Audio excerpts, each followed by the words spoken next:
উত্তর মেক্সিকোর সিউদাদ জুয়েরেজের বেসরকারি একটি শ্মশানে ৩৮১টি মৃতদেহ স্তূপাকার অবস্থায় পেয়েছে দেশটির পুলিশ।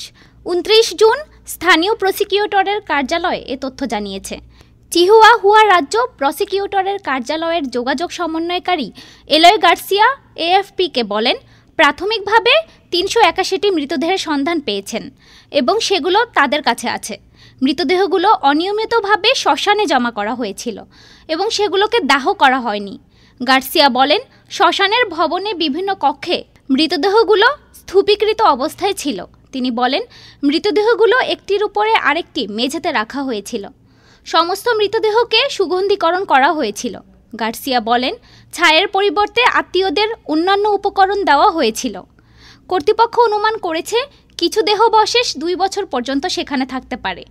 গার্সিয়া শ্মশান কর্তৃপক্ষের অবহেলা এবং দায়িত্বহীনতাকে দায়ী করেছেন।